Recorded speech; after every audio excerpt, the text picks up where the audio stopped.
এক শীতের বিকালে কাঁপতে কাঁপতে আমি আর আমার বান্ধবী চলে গিয়েছিলাম এত খাবারের মাঝখানে। খাবারগুলো দেখে আর থাকা যাচ্ছে না, তো চলো খাওয়া দাওয়ার আগে ভিডিওটাতে ইন্ট্রোটা দিয়ে নেওয়া যাক। So hello guys, welcome back to my new shorts. আমি আর আমার বান্ধবী চলে এসেছিলাম রেস্টুরেন্টে। আর হ্যাঁ, তোমরা তো নিশ্চয়ই বুঝতে পারছো রেস্টুরেন্টে তো আর আমরা দুজনে আসিনি। এই যে সামনে দেখতে পাচ্ছ নবদম্পতি, ওদের কাছ থেকেই আমন্ত্রণ পেয়ে আজকের ওদের কাছ থেকেই ট্রিটটা নেওয়ার জন্য আমরা তাড়াতাড়ি করে চলে এসেছিলাম রেস্টুরেন্টে। তাই অনেক দিনই হয়েছে ওদের বিয়ে হয়েছে, ওরাই অনেক দিন থেকে বলছিল, আসলে আমাদেরই সময় হচ্ছিল না, তাই আজকেই সবাই মিলে চলে এসেছিলাম রেস্টুরেন্টে। হাজারটা মানুষের ভিড়ে সবার জীবনে একটা সঠিক মানুষ থেকে যাক, আমাদের চোখের সামনেই এই ভালোবাসাগুলো পূর্ণতা পাক, এটাই সবসময় চাইবো। সুখী হোক ওরা, ভগবানের কাছে এটাই চাইবো। তারপর আর কি, গরম চাতে চুমুক দিতে দিতে আরও বেশ কয়েকটা খাবারের অর্ডার করে নিয়েছিলাম, আর তারপর আমরা সবাই মিলে খেয়ে নিয়েছিলাম চাউমিন। আর চারজনে মিলে দারুণ গল্প জুড়ে দিয়েছিলাম। সত্যি কথা বলতে গেলে ভালোবাসাগুলো দেখতেও ভালো লাগে চোখের সামনে।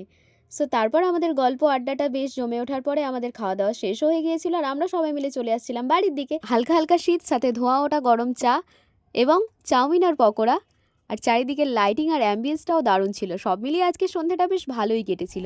আমার মনে হয় নিজেদের জীবনের ব্যস্ততা কাটিয়ে নিজেদেরকে সময় দেওয়ার জন্য একটুখানি সময় বের করে নেওয়া উচিত সবার।